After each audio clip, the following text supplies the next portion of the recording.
So those people that weren't able to make it today can get a chance to log in. I know it's the week before school starts for most of us, and people are probably trying to get last minute vacations in, like me, and so they'll get a chance to listen to this later. So can we have the next slide, please? Thanks. So today we're going to talk about library law in Kansas, and it basically all starts with the Kansas statutes.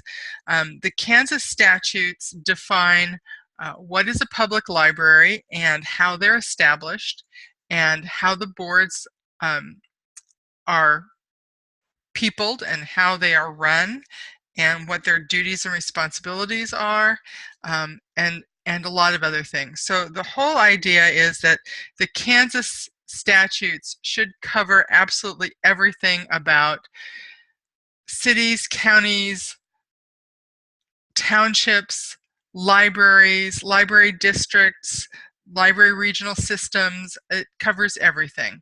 And so that means that there's always stuff left out that we don't know about right away, and there's always something that they create that has a consequence that's unintended for them. So the statutes are rather always changing, and so you have to kind of keep up, and that's one of the reasons that we have a government affairs committee in KLA, is to keep up with the way statutes the way the statutes change. So next slide, please, Anna. Um, so you may have observed this behavior if you follow the Kansas legislature at all, that that the way we get our statutes isn't necessarily have any relationship to what's actually needed or reality. This is a very old How a Bill Becomes a Law cartoon, and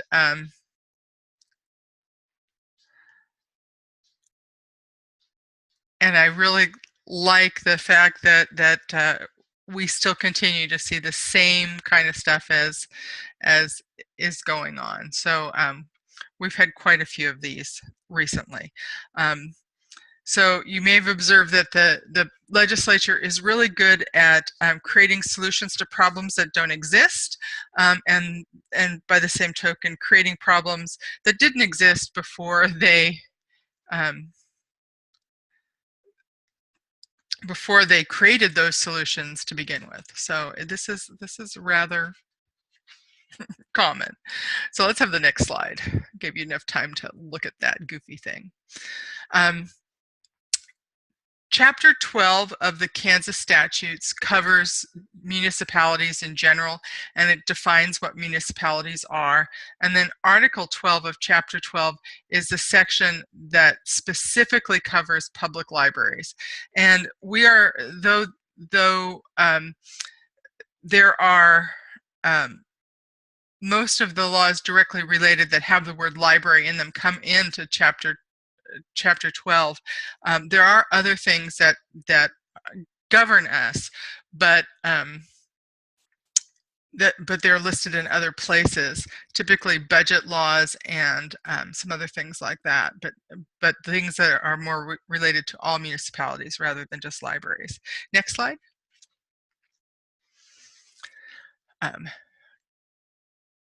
12.12.18 is the definitions of all these things. So you know what a municipality is, what your governing body is, and the official head, and we'll get into that, why we need to know that a little bit later, and how they define libraries and regional libraries and library boards. Next slide. So if your library was established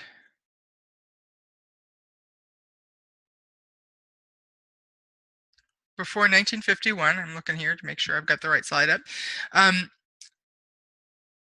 it is grandfathered in to this set of statutes, because 1951 is when they first passed these The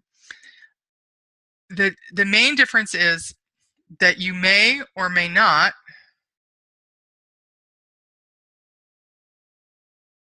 there we go. You may or may not. Sorry, my bad. That's okay.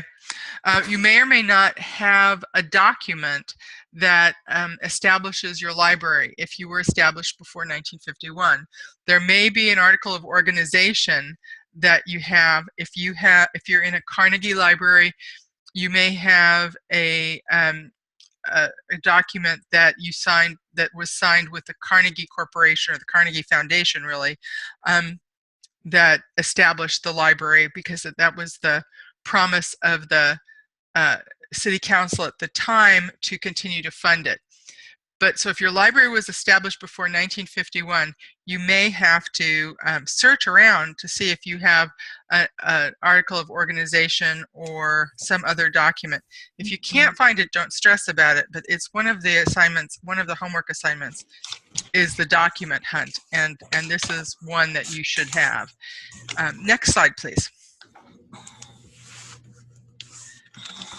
So if your library was established since 1951, you had an election, and the municipality was presented with a petition signed by 10% of the voters from the previous election to when they were when this appeared, and they put it to a vote of the people, and the people decided that they wanted a public library, and so you were established under this law, 12-12-20. And what you should have now, if you were established in this way, is a certificate of election that the county clerk has a copy of, and you should have a copy of. And it's important to find it. Every once in a while, we discover that someone decides that maybe this wasn't really a legally established library, and it helps to have that certificate of election. So if you can't find yours in your library, contact your county clerk. What you'll need to know is the date that your library was established, and that should be at the very beginning of your library minutes, and then you can get a copy of that certificate, and that's really important.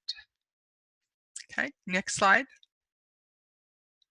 This is also part of 12-12-20, and this is also a very important piece, and that is where the funds of the library are kept.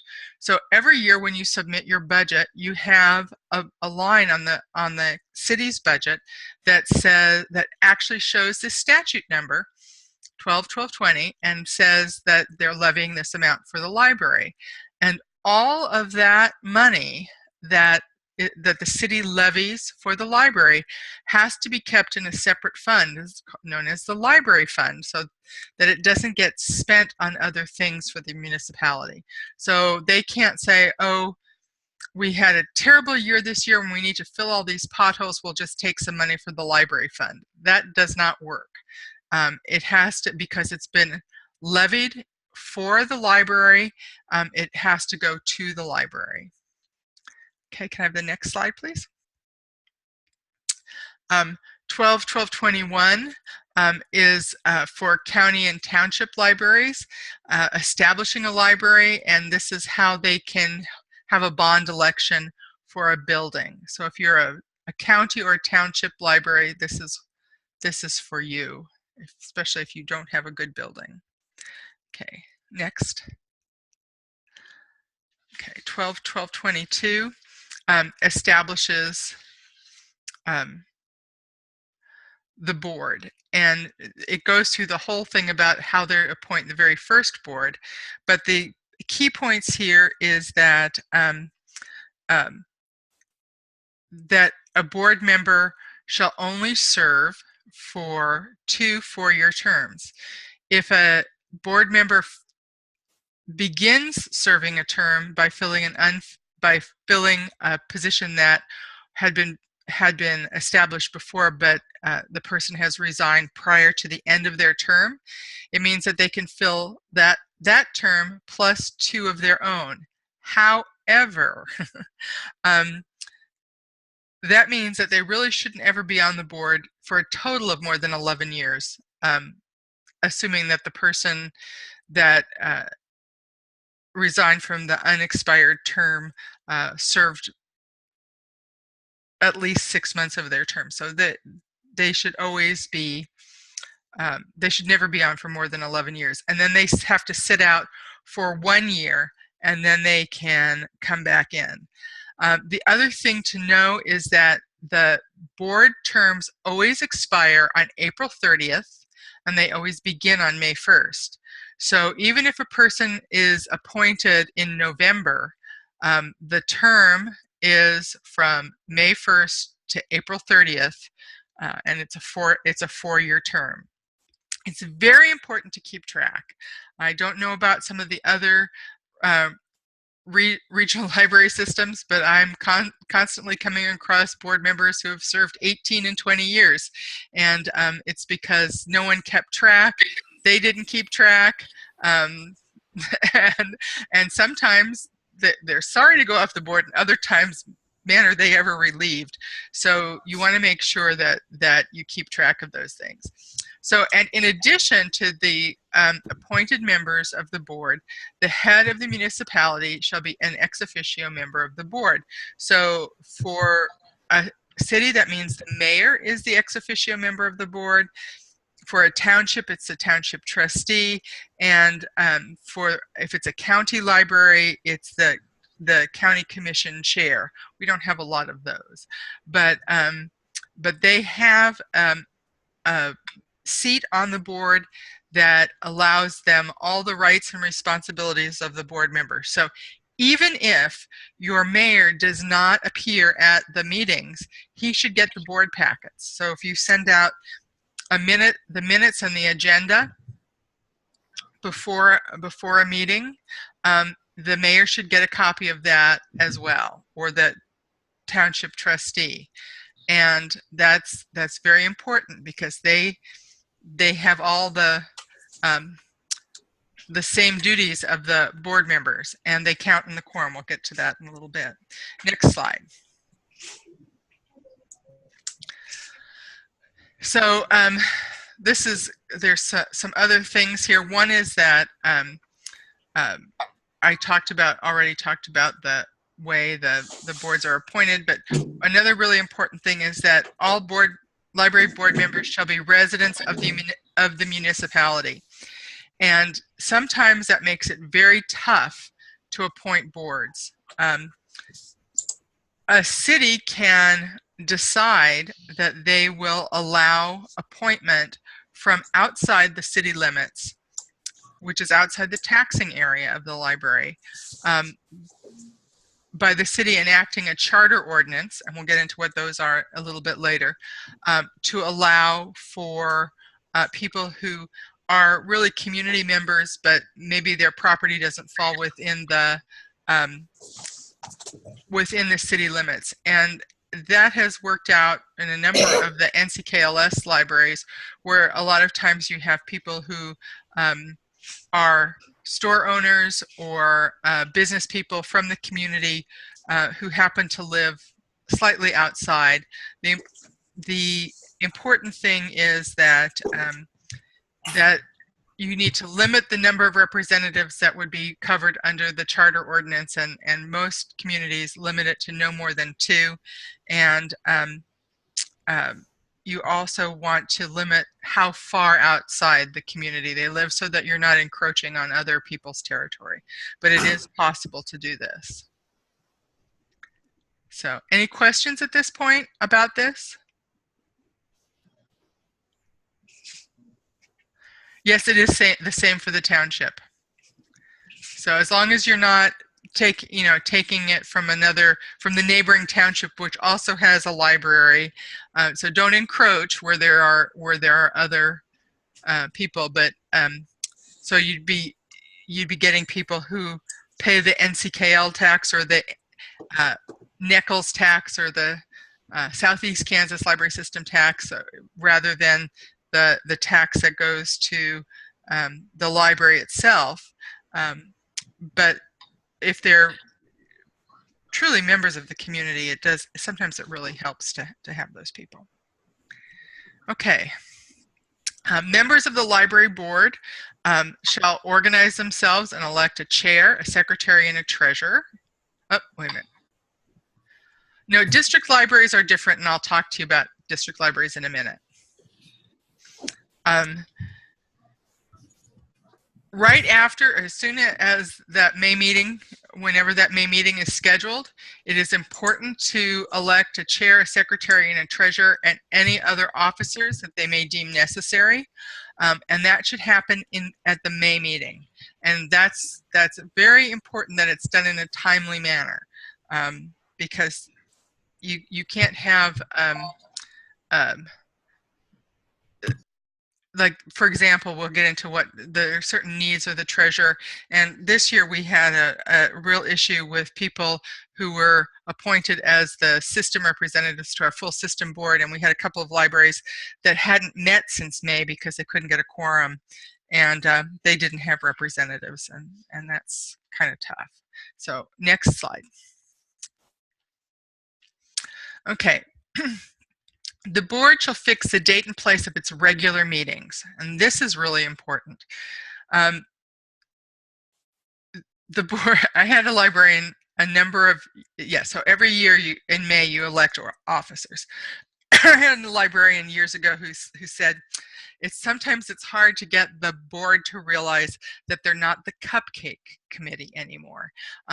That they actually have a legal and legitimate duty. And so the board in their bylaws should have a fixed date. No, the librarian cannot be an officer. The librarian is the hired help. So the board has to have a date and place regularly in their bylaws for when they meet. And that should always be kept unless there's a need for a special meeting. But whenever it is, so for example, the board says, okay, our meetings will always be the second Tuesday at 6 p.m. And they stick to that schedule. And people try to schedule their time around that date so that there are enough members present to do business. And that's very, very important. Written notice of a special meeting only really needs to be given to the people who ask for it, but it's a good idea to post it if you can 48 hours ahead of the others. And if you have a special meeting, you have to say what the meeting is for, and no other business can be discussed at that meeting except what was sent out. So when we're talking about regular board meetings, one of the things I hear from boards is that, oh, they take so much time. And so that they don't want to meet every month because it's so time consuming. And so it's important to create a good structure for the board meetings, that they have the agenda in advance because they should have some time to consider the things that are on the agenda. If there are routine things, you can for example, the minutes, you don't have to read the minutes in a meeting. They can be in the consent agenda. And if business is conducted regularly and in an organized fashion, the meetings can be an hour. They can be short and sweet and not cumbersome for them. So we want to make sure that they do take place regularly. I don't know, can we do the hand voting here? Is that possible? I think so. So I'd like to see a show of hands for the libraries that have regularly scheduled meetings every month.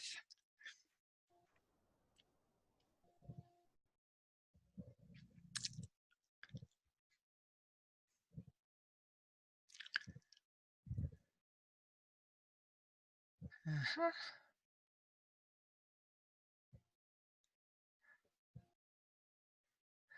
So I see like 4 people replied. Is everybody else asleep? Wake up. If you're having trouble figuring out how to raise your hand, I think click on the participants button and then you'll see a list of names, and down at the bottom of that box, the lower right hand is raise hand or lower hand. There we go. Good job. Okay, so quite a few. Good. Thank you. Yeah, I'm kind of working from a deficit here with not having good technology at my fingertips. Okay, next slide. So by statute, the boards have quite a long list of things that they have to do. And the very top one is to make and adopt rules and regulations for the administration of the library. So the board's first duty is to set policy. And one of the things that is important is that they constantly look at and review the policies that they've made so that things don't get dusty. It's now maybe 10 years ago, that maybe it's longer than that, we had a policy for results workshop here in the state that Sandra Nelson came. I think maybe it was somebody else. I can't remember who did it. But one of our librarians had gone to it, and she went home and she said, "Oh my gosh, the bylaws haven't been revised since 1964." And so that was about 40 years. So it's important that policies don't languish for 40 years. Things you will notice in here, the statute has languished for a while because C on this list tells all the kinds of things that a library may purchase, including slides, films, projection equipment, phonograph records, none of which we collect at all anymore, I hope. Books and magazines and newspapers, yes, we do still, but this doesn't mention anything about gaming equipment or 3D printers or anything like that, because this was written long before any of those existed.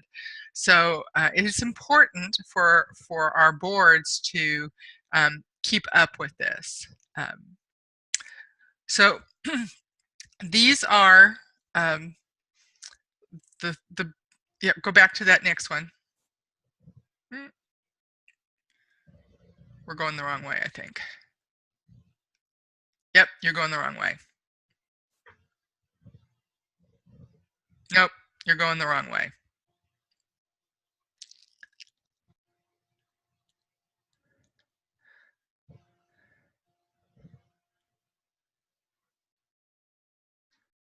There you go. Stop. One more forward. There. No, that's back. There we go. Now, there we go. Okay. So sorry. That's okay.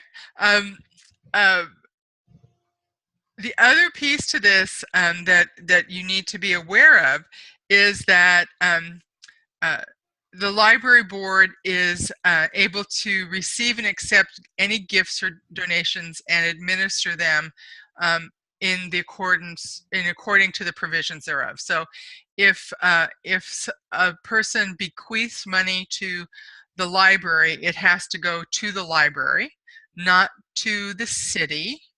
And although the check may originally go to the city can't. We had a situation not too many years ago where a person left more than $50,000 to a library, and the check went to the city, and the library didn't know anything about it. And the woman's daughter came through town one day and stopped at the library and said to the librarian, "So what are you going to do with the money that Mom left you?" And they went, "What money?" So she went over to City Hall to check that out, and the city had ordered a new snowplow. And the woman's daughter said, "Well, you'll be hearing from my lawyer, and and the city didn't get to buy their snowplow because that money was designated in the will to go to the library, and that's the way that has to be. So it's important to pay attention when you get those gifts. Now, the money that comes in from those kind of gifts can be invested in other things, but you do have to keep with the provisions of the gift. And then money that comes from taxes has to be in a fund that, or in a bank account that is insured, but other monies do not. So, and you have to track all those separately, but I think Laura went into that a lot from hers. Okay, next slide.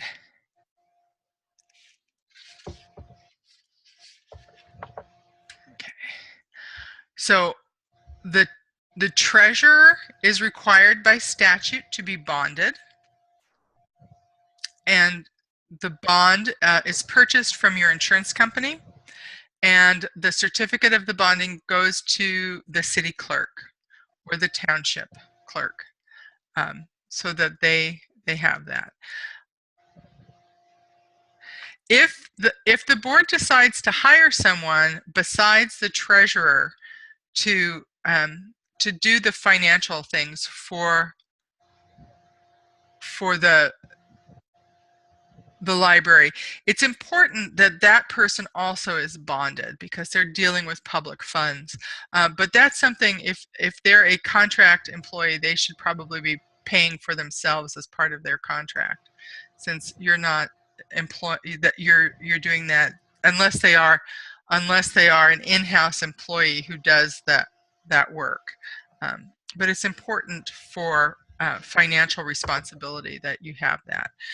I've noticed a number of library boards like to contract because none of them feel that they're able to do a good job at the financial stuff, and they want help, and so they contract with people who are not on the board to do that, and that would be important for that person to be bonded. Next slide. This is more about the bond, 12-12-26. The other thing that that boards may be interested in having is directors and officers liability insurance. Not all boards do this. If the board has more than one employee, it's not a bad idea. If an employee somehow gets crossways with the board, having that liability insurance keeps them from having to pay for wrongful suits and things like that. So that's something that you may want to look into with your board and go over that. Let's see. The liability insurance is called directors and officers. They call it D&O.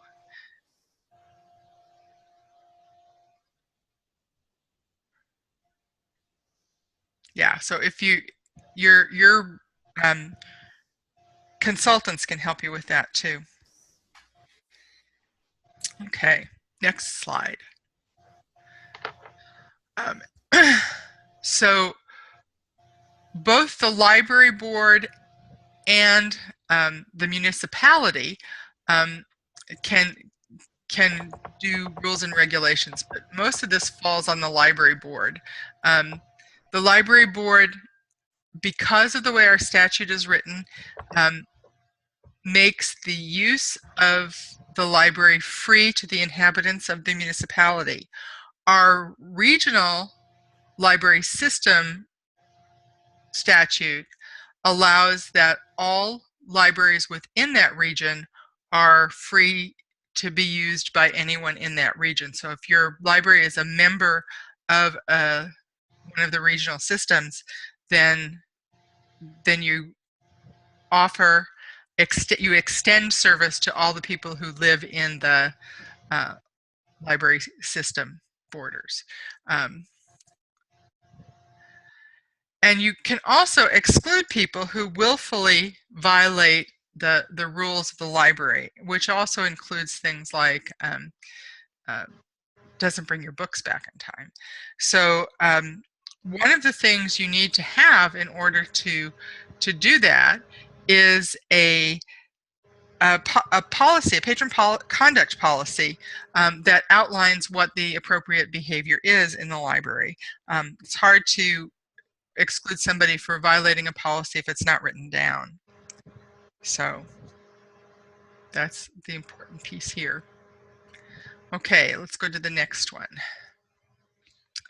So the governing body, so the municipality, can also pass laws or ordinances imposing suitable penalties for either damaging the library property, the building, or failure to return a book. This is how you can get, if you have those people who have checked out 20 DVDs and won't bring them back, this is how you can ask your local police to go in and collect those items from you, or you can turn them over to the collection agency, as the city would do to someone who hasn't paid their water bill.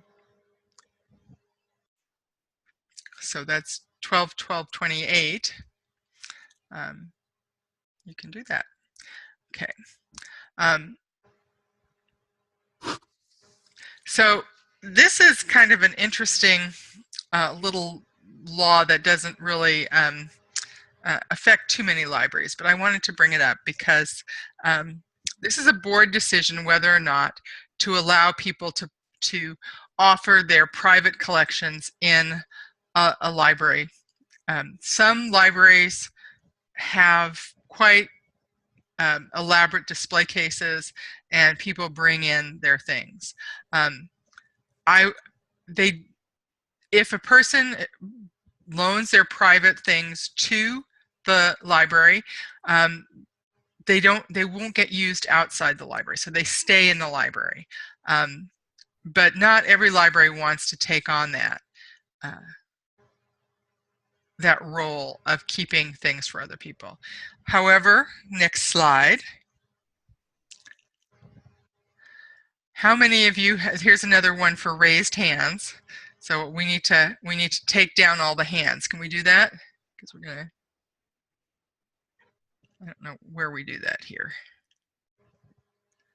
Maybe under manage participants.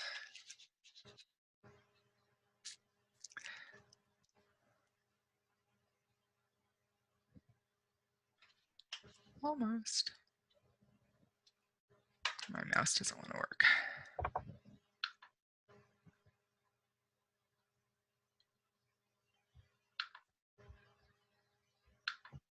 Okay, so how many of you have display cases and allow people to bring in their private collections, like Mrs. Jones' salt shaker collection, or somebody's doll collection? So what else have I seen? Teacups. Anybody have anything good that people bring in that's different from those sort of collections? Things from different countries. So 3 of you. Nativity scenes, yes. Train sets. So all of those things can and do come into the libraries, and sometimes the collections are quite good, and other times you almost wish you didn't have a display case. So, oh, vintage Valentine cards. That sounds fun. Okay, so next slide. We'll get on to the next. So here we go to library districts. So when you establish a library district, it is something that is more than one township or more than one municipality. And we even have, I think, 2 multi-county library districts in the state.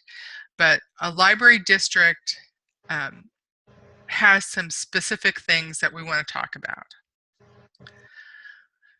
Let's go on to the next the next slide. So one of the things is that district libraries have the authority to levy their own tax. They don't take their budget to anyone else. They don't take it to a county commission. They don't take it to a city council.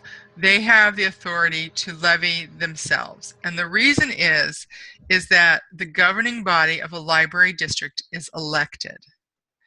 And because it's elected, the idea is that they are directly responsible to the taxpayers, and they are able to levy on behalf of the library. So let's look at how the elections happen. So go on to the next slide. So when you have a district library, they have a meeting, and I believe the meeting is, yes it is, here it is, the first Tuesday of April. And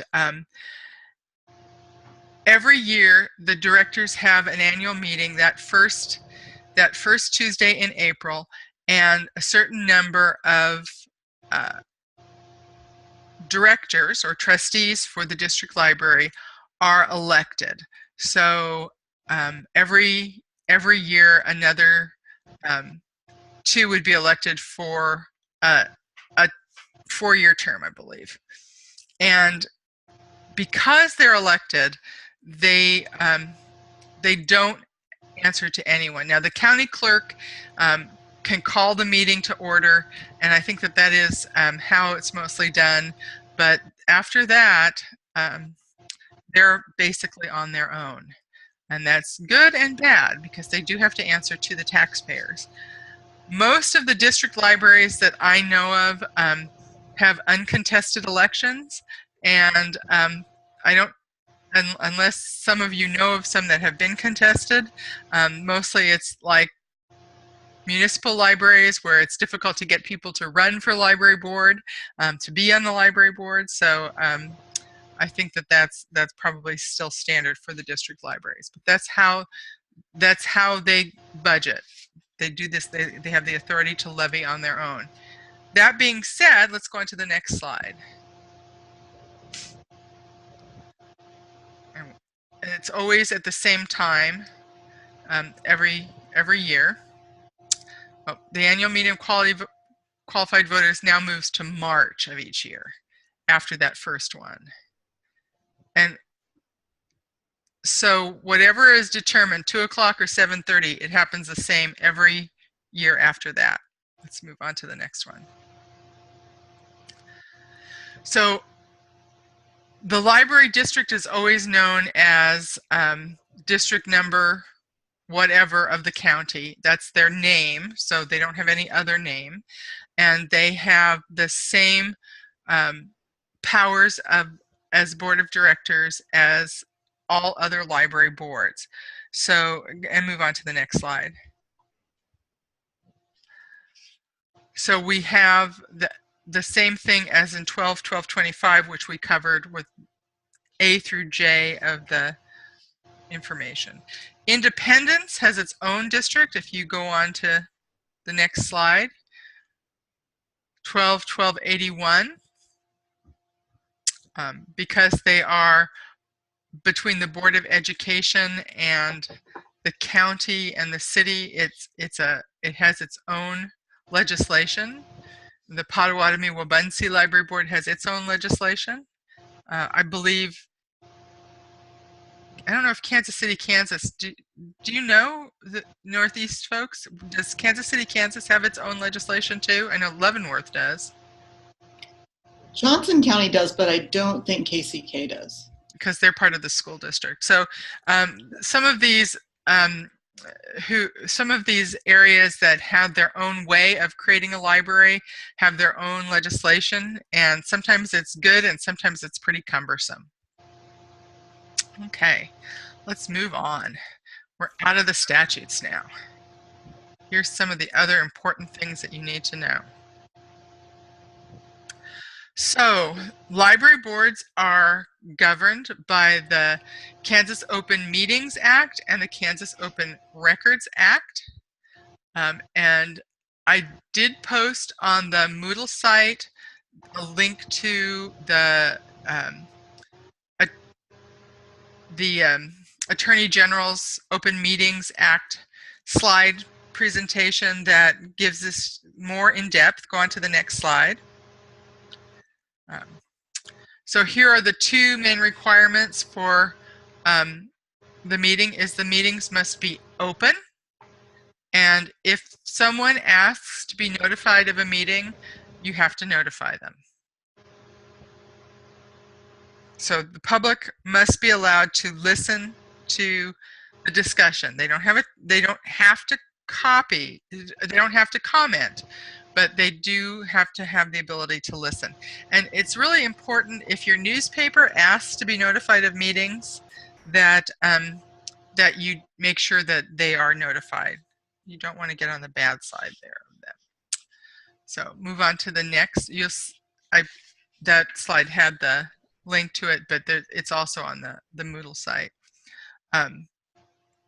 Executive session is something very specific, and there are only a very few reasons that you can go into executive session. Probably the most common one is to talk about personnel matters for non-elected personnel, which is basically your staff. There is another one that number 5, which actions that may affect a student, a patient, or resident of a public institution, which you might, we've never asked for an interpretation from the Attorney General for this, but might go as far as library patrons. So if you're going to talk about, the behavior of a library patron, that you're trying to determine whether the board is going to exclude them or not, that may be a time for that kind of a discussion. So when the board goes into executive session, they say they're in the minutes, it states that they're going into executive session to discuss like a matter related to personnel, and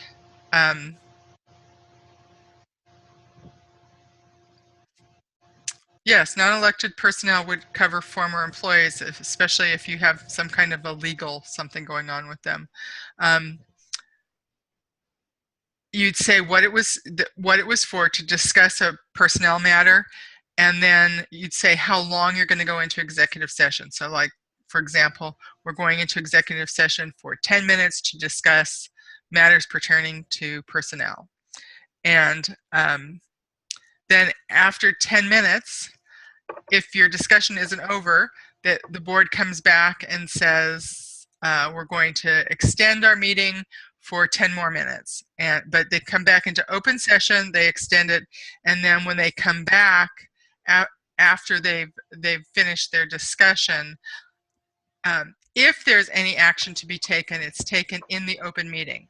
So the discussion happens in the executive session, but the action is taken in the open session. So they can't act in the executive session and not tell people in the open session. They have to make that determination in the open session, and it needs to go into the minutes. That's a very important piece here. Let's go to the next slide. So there are, the Kansas Open Records Act defines records which are required to be disclosed or not disclosed, and one of the exceptions, exception 23, is library patron circulation records. So those do not have to be disclosed. It is important that the board have something in their policies that points to that. The Kansas Open Records Act, which is part of 45-221, and it's exception 23, so that you have that. And you want to make sure that is in the policy manual for patrons. Go on to the next slide, please.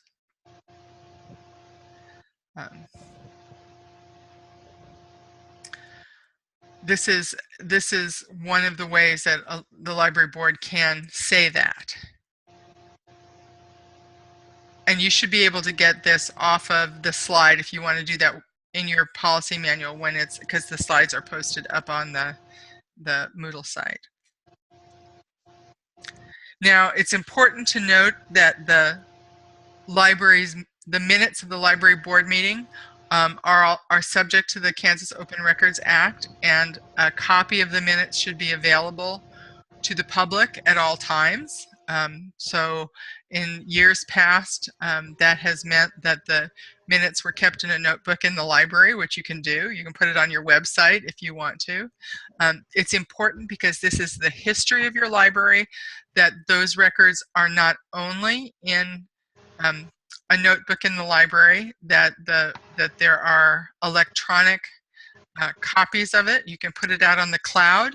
You can scan them and put them on a thumb drive. If you are a library whose minutes for the past 70 years are just in notebooks, you might see if you can scare up an Eagle Scout who is willing to scan all those pages in and make a permanent digital record of those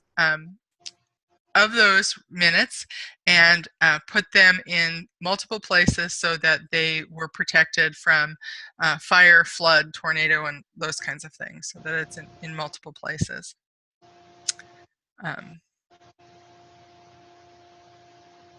Go on to the next slide.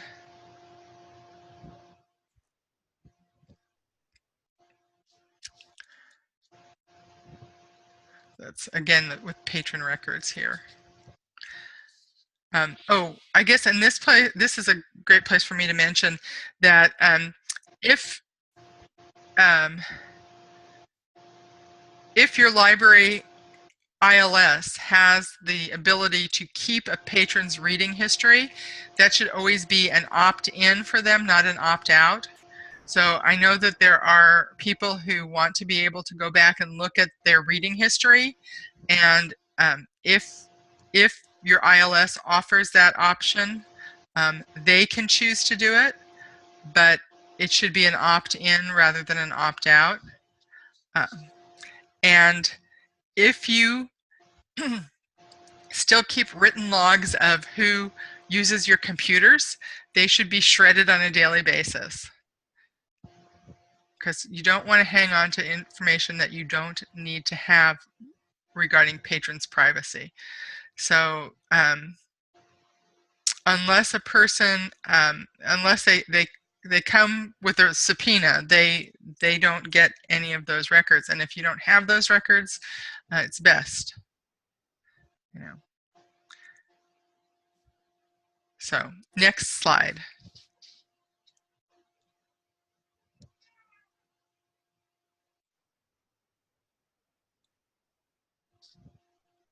Anna, can we have the next slide? Okay. This is a rule that changed just a few years ago. Do you know for many years we were very illegal about all the raffles we were doing? No, you don't have to keep the paper copy of their applications if you don't want, once you get that information in. Yeah, raffles were actually a no-no, but this has passed, and we don't have a complete opinion yet on it, but we believe that this covers libraries. So if you go on to the next slide, it says that nonprofit educational organizations, and they define that as schools, but what we heard from the Legislative Research Office is that they're looking at it as also as libraries. So we can conduct raffles now. You're not out of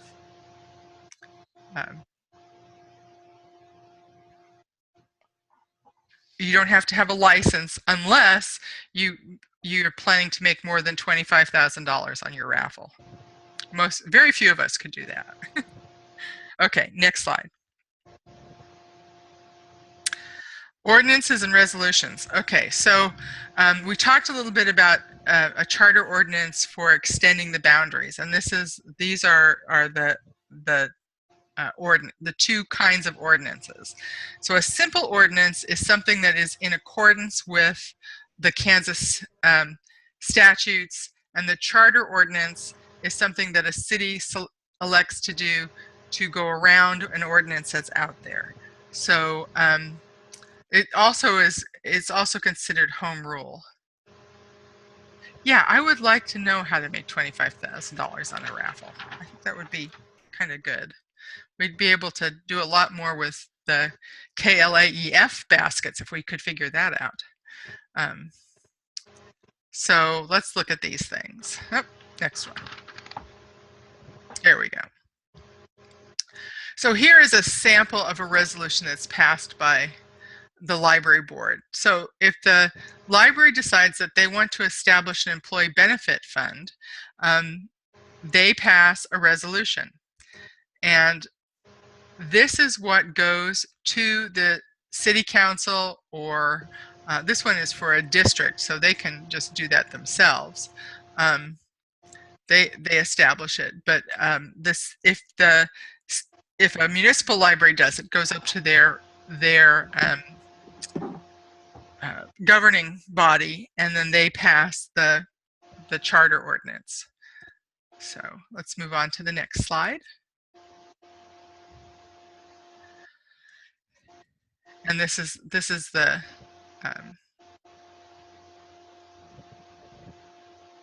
public library way of doing it. And the next slide.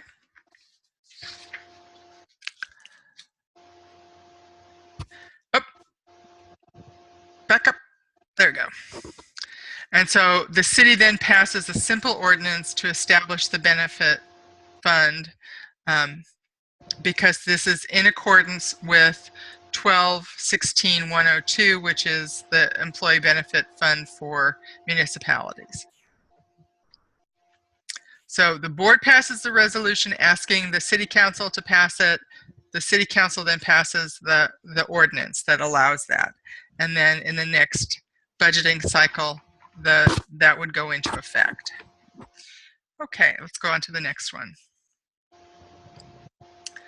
So if you need a charter ordinance, the library board passes a resolution asking the governing body to pass a charter ordinance that exempts them from a particular provision, and this one is 12-12-22, that the board members come within the boundaries of the the political subdivision, which is the boundaries of the taxing boundaries, and it has to be passed twice. It gets voted on twice. It's published 2 weeks, and then if the public doesn't want to do that, they have 90 days, I believe it is. It's 60 days to they have 60 days to ask for it to go to election. So some of the things that we found in past years, there were many cities that passed charter ordinances to exempt themselves from the tax lid.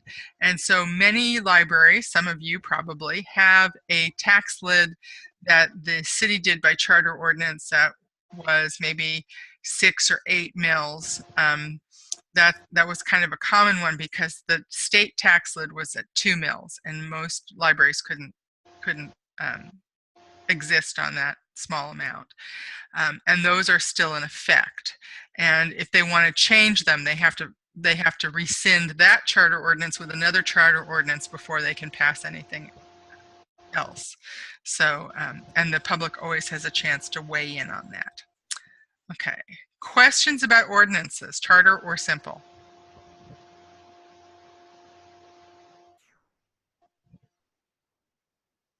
No? Okay, let's go on to the next slide. So here's some miscellaneous laws that you need to know about. So the first one is unsolicited goods. Let's go on to the next slide.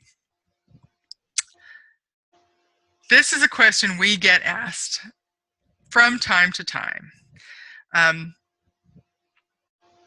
This is why we always warn you all about when you get that call from the people that say, we need your serial number off your copier so that we can send you toner.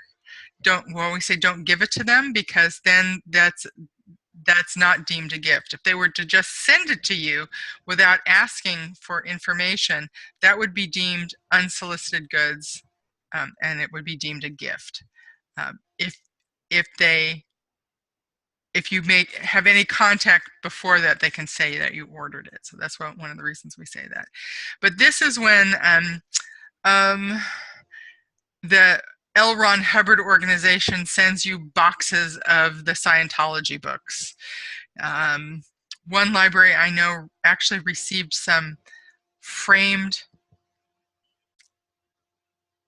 etchings or something from that organization years ago, and they said, what are we supposed to do with these? And I said, well, they're a gift, so you can do whatever you want with them. If you get something that you didn't order and they just sent it to you without you having said, please send it, it is an unsolicited gift, and you just can do whatever you want with it. You can toss it in the trash. If you're like me, you get some of those things from the Warren Jeffers and his group. I get an envelope, probably once a month from that organization with whatever he thinks that whatever angel is speaking to him, comes in a nice little envelope, and it's a nice printed document, and it goes directly in the trash, because it's not something that I've asked for the library system, and I wouldn't put it on the van anyway. So if it comes to you and you haven't asked for it, you can pitch it out if you want or whatever, but you won't have to pay for it. That's the important thing. You won't have to pay for it. Okay, next slide.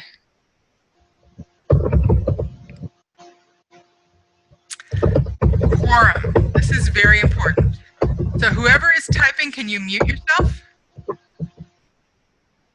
Thank you.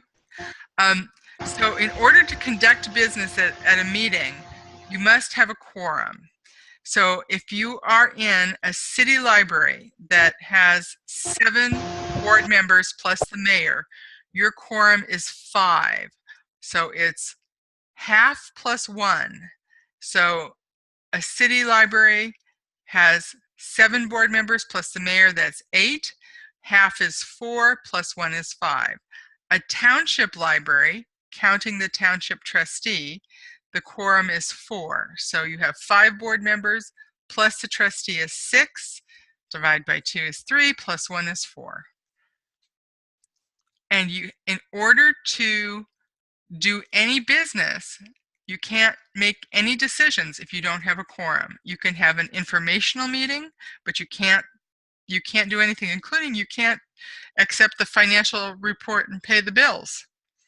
So it's very important that your trustees know that they need to be at those meetings in order for you all to pay the bills. And this Attorney General's opinion came out in 2013, and I don't think we've passed it on to enough people yet. Next slide. So this is an important site for you to know about. It's the Kansas Department of Municipal Services. And this is where you find out the information that is important for your budget cycle.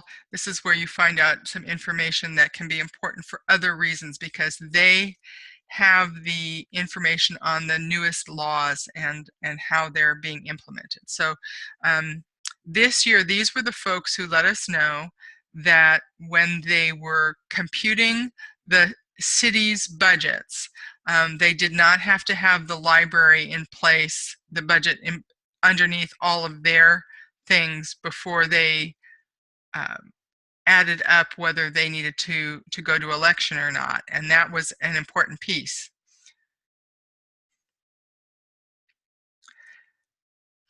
I can't see that whole thing. Let me look at the chat for a second because Gina's asking a question. Or Janae.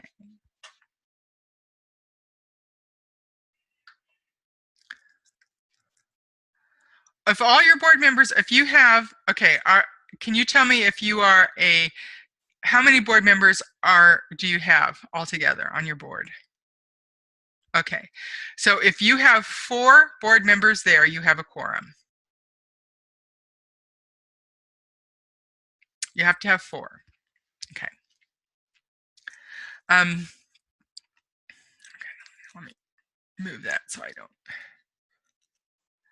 I can see what I'm talking about here.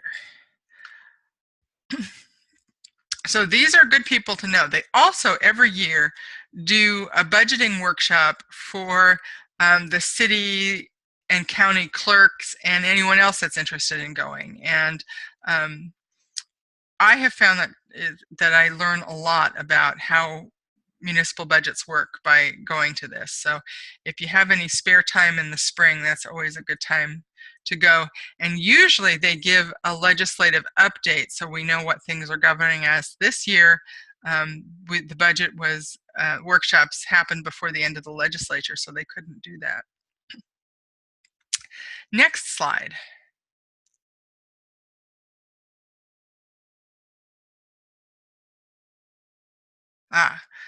Kim is saying, I don't know if you can all see the chat, but Kim is saying that if you have an opening on the board and nobody gets appointed into that, and that still counts as part of the quorum, that vacancy is still part of that quorum. So if you are working with only 6 board members out of a 7-member board, you're already down 1. So that it's important to know. And it's important to get those filled as soon as possible. Bylaws are a way to ensure the continuity of your board and make sure that your things are always up to date. So you need to make sure that your board reviews the bylaws and updates them every so many years. And the Kansas Public Library Handbook, I'm not sure that that's the right link for that, but we can get you a better link probably. That is out there, and there is a sample set of bylaws that we think are pretty good that's in that handbook that you can use for a basis. If your library hasn't reviewed their bylaws for a while, this would be a good place to go for it. Okay. So the due date really for the important documents, I want to hear from you about your important documents no later than I think that on the Moodle thing we've got it set at November. I want to know how the search is going. If you're having trouble, we can talk about other places that you can look, but I want to hear by November, and then if you still need more time to find things, I'll give you to the beginning of March to do that. By September 15th, I'd like you to craft a resolution to take to your board, or use one that you've already passed by your board, because I know some of you have already done those things. I would like to see that by September 15th, just so that I am sure that you know how to write a resolution for your board. This is something that the board would pass, not necessarily something that you would take to the city council. And then I'd like to see you all do a bylaws review by the end of the year. And that's really important to make sure that your library board has up-to-date bylaws. Questions? Carol, I just wanted to jump in with a comment really quickly. Sure. The Moodle site isn't updated yet, completely updated, and Robin is aware of that, and she's going to work on it so that it should be ready to go next week. And also, the video for this will take a little bit of extra time to process, so it'll be ready next week too. It's typically up the same day, but the video for this will be next week also. Okay. So the list of important documents is on the Moodle site. Things that are important documents. So where is the deed to the building? Who owns the building, and does the city own it? Does the library own it? Who's holding on to that deed? That's an important thing to know. Where's your insurance policy? That's another important thing that your board wants to check on periodically to make sure that you have enough insurance covering do you insure the entire building and its contents, or does the city insure the building, and is the library then responsible for the contents? So those are two things that that you would need to know about. Let me look on my list here if I haven't gotten booted out.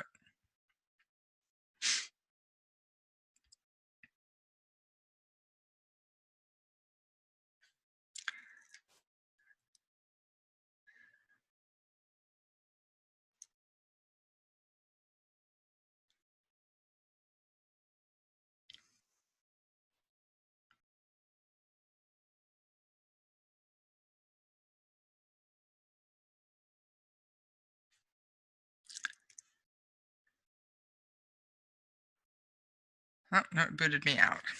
The list is there. The minutes is another one, and we've had a number of libraries as we've done this over the past few years that have spent months trying to track down the minutes that go back to their library, and discovered, that some years the minutes were still at the house of the secretary who hadn't been on the board for 4 or 5 years. And so you want to make sure, because that's the history of your library, that you want to make sure that you have that in one place. Let me see here.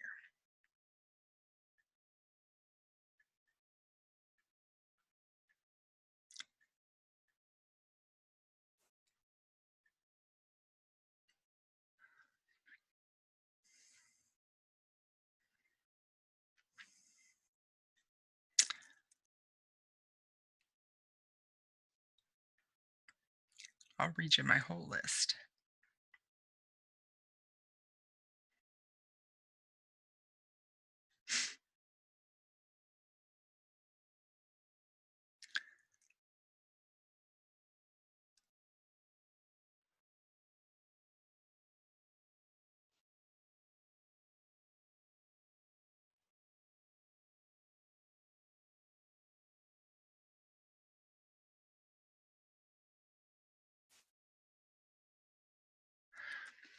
So the Articles of Organization for the libraries established prior to 1951, the Certificate of Election for libraries that are established since 1951, copies of any charter ordinances or simple ordinances that your library board has, and municipal body has passed. So if you have a employee, if you have an employee fund that's there, so you need to have those. Any resolutions that your library has passed, minutes of the board meetings, deed or lease to the building, insurance policies, all those are kind of standard important documents. And you don't have to make PDF files for all of them, but it's important to know where they are. So what happens if your library has storm damage or flood damage? Make sure that you have you know where that insurance policy is. You want to make sure that you have it handy. And those are just kind of your basic documents, and you want to make sure that they are in a place where you can lay your hands on them when you need to. Sometimes there's a question about whether the library board passed something and you need to look back in the minutes, so you want to make sure that you have copies of the minutes. And that's the corporate memory as well. So if your library is coming up with an anniversary, that would be an important thing to do. So Carol, Carol, could you go into a little more on what a resolution is? sure. Can we back up to that slide? I'm not sure which one it is, but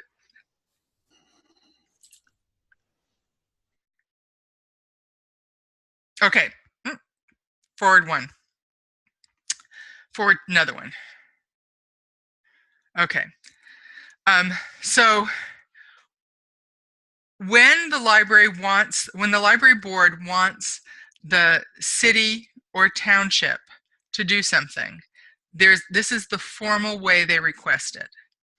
And they do that by passing a resolution and asking for something. So this one, for example, is for the Library Employee Benefit Fund.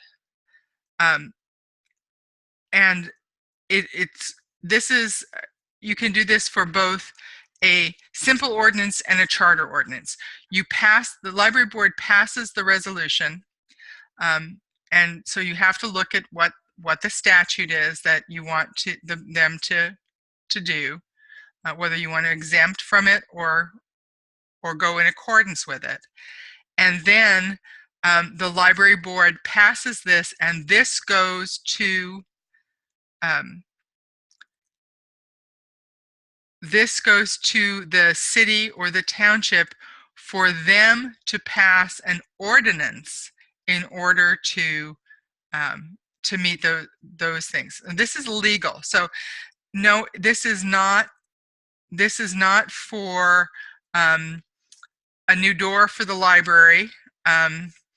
This is something that's required under statute. So one of the things, though, which would be a really good idea, is for your library board and your city to have an agreement on the building, who pays for what. So if the library board constantly has to go back to the city to ask for things, but it's a city-owned building and the city isn't taking responsibility for the upkeep, then the library board needs to come to some sort of agreement, as in maybe they need to raise the money levied for the library so there can be a capital improvement fund, which is also something that they can pass by their own resolution, and that does not have to go to the city council. They can decide to have a capital improvement fund themselves. And then the library would put money aside every year for the upkeep of the library. That's something that has to kind of be negotiated between the city council and the library board.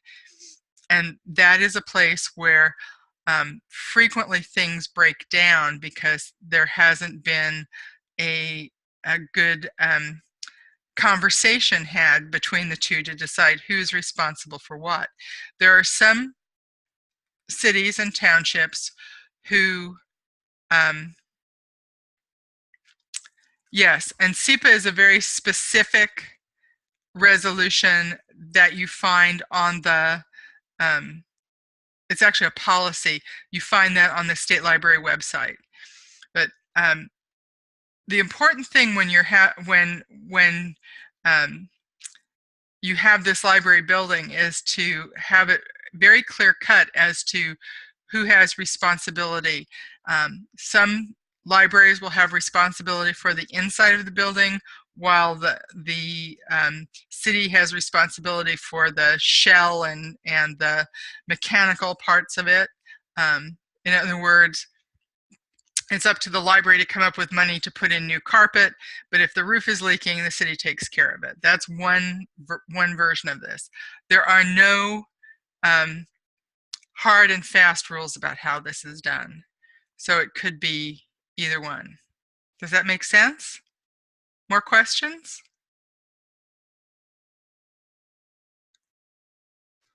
I didn't see all that chat. Let me see.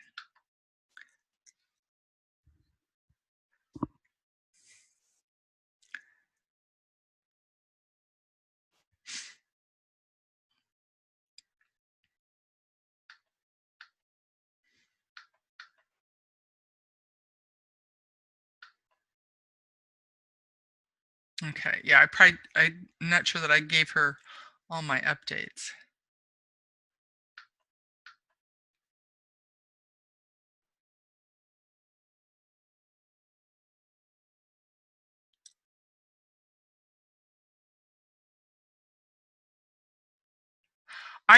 Tina asked if I want copies. I don't really want the copies. What I want to know is that you have all of those documents found and in one place. I think that that's the critical piece. I don't want 70 years of library minutes. I don't need them.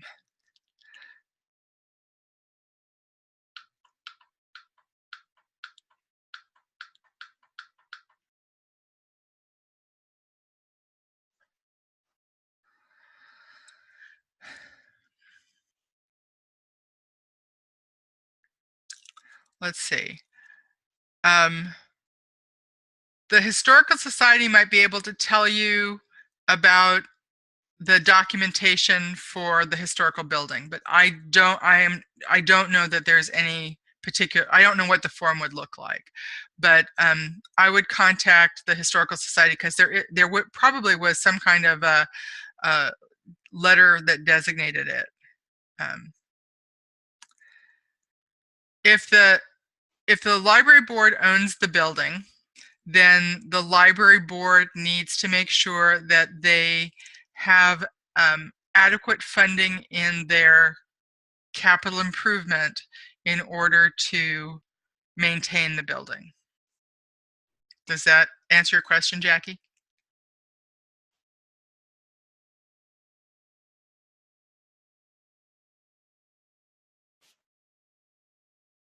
So in other words, they have to ask the city to levy the money to keep the building up. And so they have to have a decent capital improvement fund.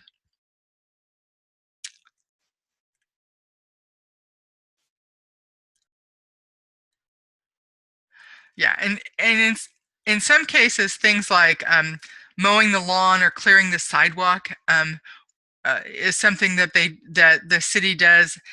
They can also, when you do your annual report, you can count that as additional income from the city. You can if they do those kind of maintenance things for you. Some cities do that, some don't. Cleaning the sidewalk or plowing the parking lot if you have a parking lot, or striping the parking lot. You know, sometimes they'll do that if they've hired a crew to come out and do some of those things, and they'll just do all that at once, but not all of them do that. So that's why it's important for your board and your city or township to have a good memorandum of understanding about who does what with the building. I've known cities where the library bought the shingles and the city sent the guys out to put on the new roof. And in a lot of communities, those kinds of partnerships work really well, but it's always best if you can have something down in writing that kind of lines it all out. And that's between the board and the city, so that and that's also allows the city to say, you know, we're going to make sure that you have an adequate levy, that you can put money away in your capital improvement, but we don't want you coming back to us in the middle of the year when something breaks. And we have communities that have that kind of agreement. And I think that's important to have it lined out beforehand, before you do. And it also helps to keep people from getting argumentative and defensive when things come up. So if you have a good agreement lined out. Other questions?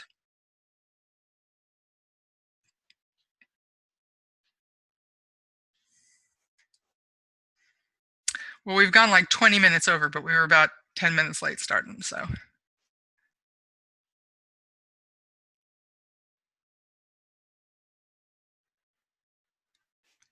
So if we're good, I'll stop the recording. How's that?